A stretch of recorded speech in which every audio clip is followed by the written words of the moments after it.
নমস্কাৰ, এই মুহূৰ্তত আহি পৰিছে ৰাজ্যখনৰ বাবে কেইবাটাও বিগ ব্ৰেকিং নিউজ। আৰু এই ধৰণৰ খবৰসমূহ নিতৌ চাবৰ কাৰণে চেনেলটো ছাবস্ক্ৰাইব কৰিবলৈ নাপাহৰিব। লাহে লাহে যেন তল পৰিল SI জোনমণি ৰাভাৰ সেই মৃত্যুৰ খবৰ। এতিয়া যেন লাহে লাহে তল পৰি আছে SI জোনমণি ৰাভাৰ সেই মৃত্যুৰ ৰহস্য। কি কাৰণত SI জোনমণি ৰাভাৰ মৃত্যু হৈছিলে তাক লৈ এতিয়া ডাঙৰ প্ৰশ্ন উত্থাপন হৈছে। কিয় SI জোনমণি ৰাভাৰ মৃত্যুৰ খবৰ যেন এতিয়া তল পৰি গ'ল। লীনা দলে নাম খাঙুৰ খাইছিল SI জোনমণি ৰাভাৰ মৃত্যুৰ পিছতে। সেই লীনা দলেৰ খবৰ এতিয়া ক'ত? লীনা দলেৰ ক্ষেত্ৰতো নাই কোনো খবৰ। এতিয়া লীনা দলেৰ ক্ষেত্ৰত কি ব্যৱস্থা গ্ৰহণ কৰা হৈছে তাক লৈ এতিয়া প্ৰশ্ন উত্থাপন হৈছে। তদন্তৰ আওতাত পৰিবনে লীনা দলে? লীনা দলে কেৱল মাত্ৰ বদলি কৰা হৈছে, কিন্তু লীনা দলে এতিয়ালৈকে মুকলি আকাশৰ তলত আছে। লীনা দলেৰ কোনো ধৰণৰ বিহিত ব্যৱস্থা গ্ৰহণ কৰা নাই। CIDৰ ওচৰত সেই SI জোনমণি ৰাভাৰ মৃত্যুৰ সেই তদন্ত দিয়া হৈছিলে, কিন্তু আজিলৈকে লীনা দলে কোনো ধৰণৰ ব্যৱস্থা গ্ৰহণ কৰা নাই। জোনমণি ৰাভাৰ মৃত্যুৰ ৰহস্য যেন কেতিয়া তল পৰি গৈছে, কেতিয়া ফাদিল হ'ব SI জোনমণি ৰাভাৰ মৃত্যুৰ সেই ৰহস্য। লীনা দলেৰ ক্ষেত্ৰত কিয় এতিয়া নীৰৱ হৈ পৰিছে? FIRত নাম থকাৰ পিছতো তদন্তৰ আওতালৈ অহা নাই লীনা দলে। SI জোনমণি ৰাভাৰ মাতৃয়ে এজাহাৰ দাখিল কৰিছিলে। SI জোনমণি ৰাভাৰ মৃত্যুৰ পিছতে এজাহাৰ দাখিল কৰিছিলে, আৰু এই এজাহাৰত লীনা দলে নাম খাঙুৰ খাইছিলে।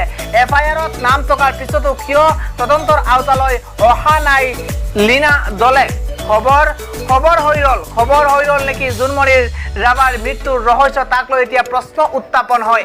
জোনমণি ৰাভাৰ মৃত্যুৰ ৰহস্যৰ তদন্ত কিমান দূৰ আগবাঢ়িছে? জোনমণিৰ বাহনত খুন্দা মৰা সেই ট্ৰাক চালক সুমিতে পালে জামিন পাইছে, আৰু সুমিতে সেই ভয়ংকৰ দুৰ্ঘটনাত খুন্দা মৰা সেই ট্ৰাকখনৰ চালক আছিলে, আৰু সেই সুমিত এতিয়া যেন জামিন লাভ কৰিছে।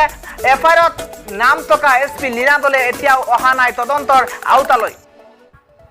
ইফালে SI জোনমণি ৰাভাক লৈ এতিয়া ডাঙৰ মন্তব্য কৰিছে, ডাঙৰ প্ৰতিক্ৰিয়া ব্যক্ত কৰিছে অখিল গগৈয়ে। জোনমণিৰ মৃত্যুক লৈ অখিল গগৈয়ে এটা প্ৰতিক্ৰিয়া, মুখ্যমন্ত্ৰীয়ে লুকুৱাব বিচাৰিছে মৃত্যুৰ তদন্ত বুলি মন্তব্য কৰিছে অখিল গগৈয়ে।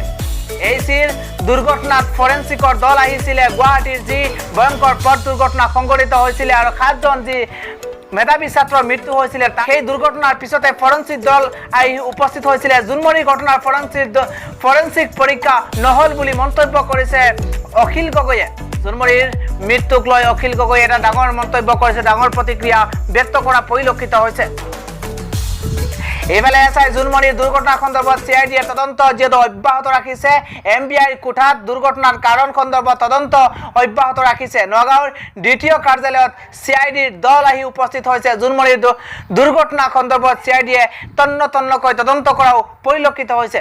নগাঁৱৰ দ্বিতীয় কাৰ্যালয়ত আজি CIDৰ দল আহি উপস্থিত হোৱা পৰিলক্ষিত হৈছে। এতিয়া প্ৰশ্ন হৈছে, একাংশই প্ৰশ্ন কৰিছে, সেই প্ৰশ্নটো উত্থাপন হৈছে যে SI জোনমণি ৰাভাৰ মৃত্যুৰ আজি ইমান দিন হৈ গ'ল, কিন্তু এতিয়ালৈকে কোনো নাম খাঙুৰ খোৱা কোনো ব্যক্তিক এতিয়ালৈকে কোনো ধৰণৰ ব্যৱস্থা গ্ৰহণ কৰা নাই। CIDয়ে যিহেতু তদন্ত অব্যাহত ৰাখিছে, কিন্তু চৰকাৰ প্ৰশাসন ক'ত? এতিয়া জোনমণি ৰাভাৰ মৃত্যুৰ ৰহস্য যেন এতিয়া তল পৰি গৈছে। এনেধৰণৰ কেইবাটাও ডাঙৰ প্ৰশ্ন এতিয়া উত্থাপন হয়।